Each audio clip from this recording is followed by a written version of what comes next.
大家好，今次嘅旅程會去印尼，主要目的係行2座火山，其餘時間就會留喺巴厘島 hea 下。大部分嘅火山行程都係由爪哇島嘅4水出發，由香港前往4水嘅直航航班只係得1班，而抵達時間係下午6點。我哋唔想淨係搭飛機就用咗1日假期，所以就諗點樣可以用盡啲時間。最後諗咗一條特種兵路線，搭凌晨機去巴厘島，喺烏布玩1日，夜晚再搭返內陸機去4水。今條影片會分享我哋喺巴厘島包車1日之後覺得值得注意嘅事項。我哋係經旅遊平台預約咗包車服務，尋日夜晚6點鐘都仲未收到司機嘅聯絡方式。我哋預約嘅時候，佢係講明出發嘅前1日會收到司機嘅聯絡方式，但係直至到尋晚6點鐘我都仲未收到。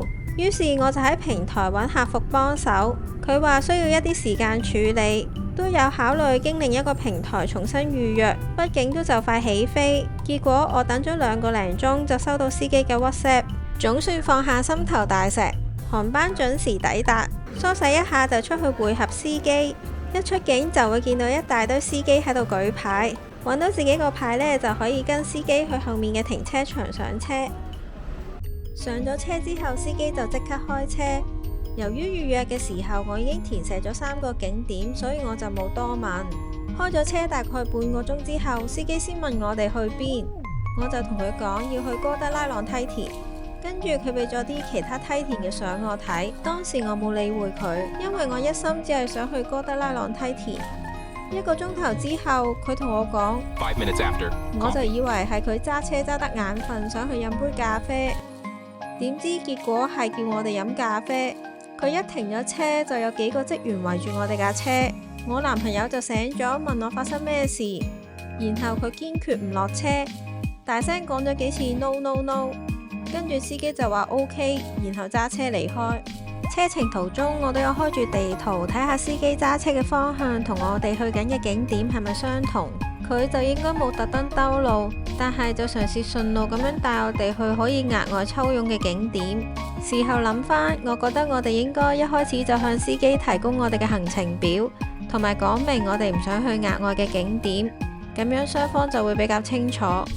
行程安排方面要注意嘅係，巴厘島嘅塞車情況係非常嚴重，所以時間上應該要預鬆動啲。如果由烏布返去 DPS 機場，我建議最少預留3個鐘。當日由機場出發揸咗2個鐘，我哋都未到達烏布嘅市中心，而喺市中心去高德拉朗梯田預計要半個鐘。當時我哋都開始肚餓，所以決定改變計劃，先喺市中心食咗 brunch，之後先再去梯田。我哋要去嘅餐廳唔喺大街，所以我哋自己行咗一小段路。店鋪嘅外觀被啲草蓋住咗，如果唔係網上見到有介紹，我諗就咁行過係唔會留意到呢間鋪。行到去門口已經有啲咁有心思嘅裝飾，令我對佢更加期待。用餐嘅位置喺2樓。呢度除咗係餐廳，仲係手碟教室，我都係第一次見呢款樂器。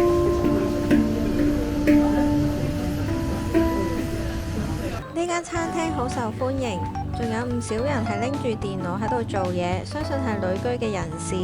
我哋叫咗一壺滴漏咖啡，同埋一杯香蕉奶昔。上面呢個串串呢係木瓜嚟㗎，好得意。主菜就叫做一個 smoothie bowl， 一個和牛薯餅同埋一個和牛番茄烤蛋。呢個 smoothie bowl 呢係好深，份量好多，同埋好結㗎。如果得2個人嚟，嗌1個就夠啦。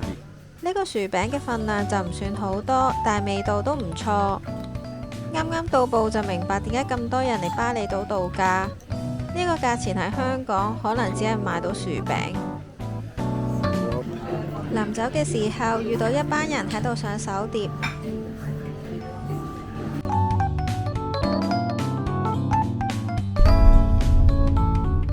食飽之後就繼續出發前往高德拉朗梯田。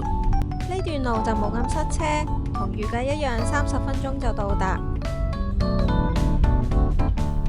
呢個景點真係好多人啊，好擔心陣間要排隊排好耐。司機又帶我哋去入口買飛。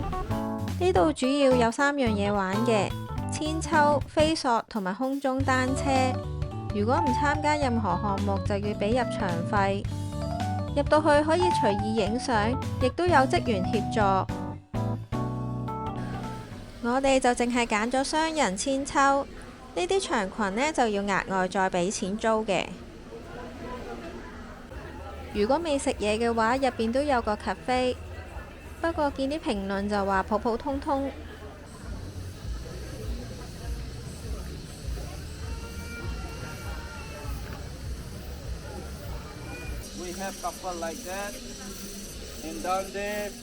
如果有小朋友都可以玩呢個韆鞦嘅，但只可以玩呢啲款式。我哋就挑戰咗呢個空溜溜嘅款。而呢個韆鞦呢，就係咁樣固定喺樹上面噶啦，咁風險就各位自行評估啦。除咗韆鞦，仲有空中單車同埋繩索，都好多人玩喎。如果唔想咁刺激，喺入邊行下影下相都可以嘅。場內都有唔少職員好主動咁樣協助影相。我哋逗留咗個半鐘就離開。因為當日我哋玩秋千係唔需要排隊，所以慳咗好多時間。網上見過繁忙時間有遊客試過等1個鐘以上。第2個景點我哋會去聖泉寺，當日車程用咗半個鐘。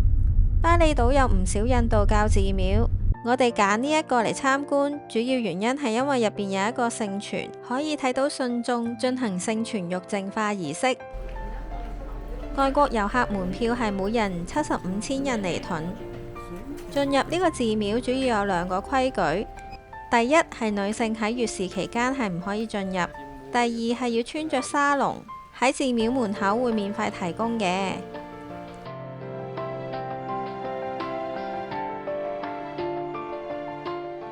租借沙龍係自助形式嘅，就咁行埋去拎就可以噶啦。